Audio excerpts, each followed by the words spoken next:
Sudah berabad lamanya kita belajar dengan cara yang konvensional. Pembelajaran yang hanya berasaskan buku teks dan nota di papan putih. Murid dan guru juga menghadapi sesi PDP yang agak membosankan. Rutin yang sama, tiada interaksi yang menyeronokkan. Kini, segalanya telah berubah. Cara pembelajaran telah ditransformasi ke arah yang lebih digital dan menyeronokkan. Penguasaan teknologi digital merupakan kunci utama kepada masa depan yang lebih cerah. Dengan bahan digital yang interaktif dan inovatif, murid dapat mengembangkan kemahiran kritikal, pemahaman yang kreatif serta penyelesaian masalah. Kini, murid boleh menghasilkan pembentangan interaktif dengan menggunakan aplikasi Canva serta bermain permainan kuis dalam talian seperti Quizizz dan Kahoot. Dunia digital membantu mereka belajar secara lebih fleksibel di mana sahaja pada bila-bila masa. Sebelum ini, pendidikan hanya terhad di sekolah dan berasaskan buku teks. Namun kini, murid mampu terokai berjuta ilmu dengan hanya satu klik.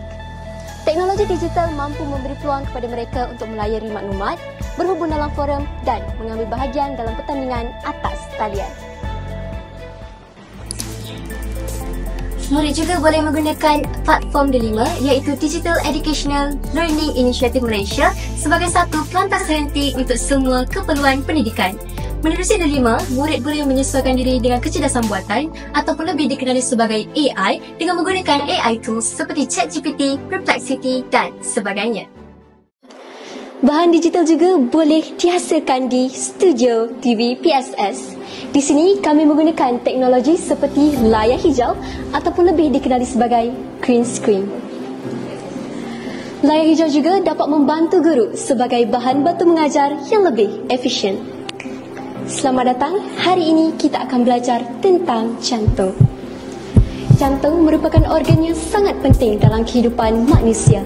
Jantung berfungsi untuk mengepam darah ke seluruh tubuh.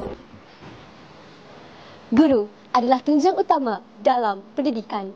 Dengan akses bahan digital yang berkualiti, guru dapat meningkatkan kecekapan dan kreativiti dalam mengajar.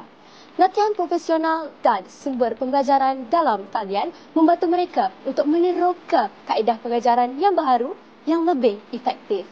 Melalui teknologi ini, murid dapat mengingati dan memahami topik dengan lebih mudah dan pantas. Semua ini tidak akan wujud tanpa inisiatif Kementerian Pendidikan Malaysia demi meneruskan pendidikan berkualiti di negara kita. Kita bukan generasi yang menunggu perubahan, tetapi kita adalah generasi yang mencipta perubahan.